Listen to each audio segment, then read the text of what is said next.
అక్కినేని నాగచైతన్య, సాయి పల్లవి కాంబినేషన్లో తెరకెక్కిన రెండవ చిత్రం తండేల్. కార్తికేయ సిరీస్ ఫేమ్ చందు మొండేటి దర్శకత్వంలో గీతా ఆర్ట్స్ పై అల్లు అరవింద్ ఈ చిత్రాన్ని సుమారుగా 80 కోట్ల రూపాయల భారీ బడ్జెట్తో నిర్మించాడు. ఈ చిత్రంపై మొదటి నుండి అక్కినేని అభిమానుల్లో భారీ అంచనాలు ఉన్నాయి. పాటలు విడుదలయ్యాక ఆ అంచనాలు పదింతలు ఎక్కువ అయ్యాయి.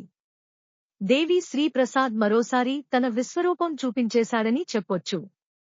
చాలామంది దేవి శ్రీ ప్రసాద్ పని ఇక అయిపోయింది, ఆయన మ్యూజిక్ జనాలకు ఎక్కట్లేదు అని కామెంట్స్ చేసేవారు. సరైన కంటెంట్ పడితే దేవిశ్రీ ప్రసాద్ తనలోని టాలెంట్ మొత్తాన్ని బయటకి తీస్తాడు అనడానికి ఈ చిత్రం ఒక ఉదాహరణ. ఇకపోతే కాసేపటి క్రితమే ఈ సినిమాకి సంబంధించిన థియేట్రికల్ ట్రైలర్ ని విడుదల చేశారు.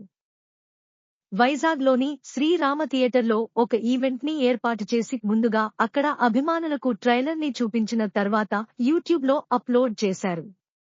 రెస్పాన్స్ అదిరిపోయింది. ఈ చిత్రంలోని షాట్స్ ని చూస్తుంటే ప్రేమ, దేశభక్తి అంశాలను ఆధారంగా తీసుకుని డైరెక్టర్ చందు మొండేటి ఒక కల్ట్ క్లాసిక్ తీశాడు అనే అనుభూతిని కలిగించింది.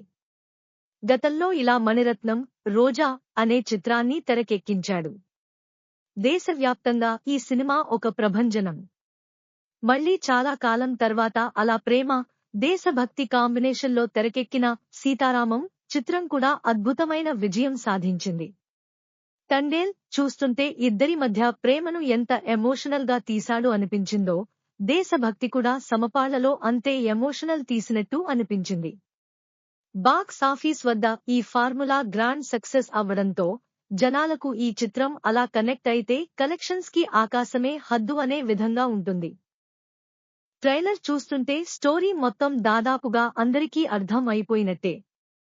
చేపల వేట కోసం వెళ్లిన తన మనుషులు సముద్రంలో అలజడి కారణంగా పాకిస్తాన్ తీరానికి చేరుకుంటారు. ఎన్ని రోజులైనా తిరిగి రాకపోవడంతో తండేల్ నాగచైతన్య తనవాళ్ల కోసం వెతికేందుకు సముద్ర ప్రయాణం చేస్తాడు. ఈ క్రమంలో పాకిస్తాన్ సైన్యానికి చిక్కుతాడు. ప్రాణంగా ప్రేమించిన తన ప్రియుడి కోసం హీరోయిన్ సాయి పల్లవి ఎదురు చూస్తూ ఉంటుంది. మరి హీరో ప్రాణాలతో క్షేమంగా తనవాళ్లని రక్షించుకుని పాకిస్తాన్ సైన్యం నుండి తప్పించుకున్నాడా లేదా ప్రాణత్యాగం చేశాడా అనేదే స్టోరీ. వినేందుకు ఈ స్టోరీ ఎంతో అద్భుతంగా ఉంది కదూ.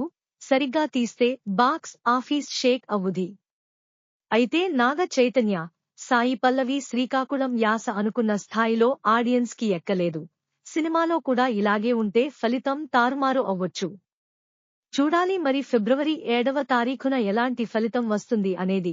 ఈ వీడియోను గురించి మీ సలహాలను కామెంట్ రూపంలో తెలియజేయండి.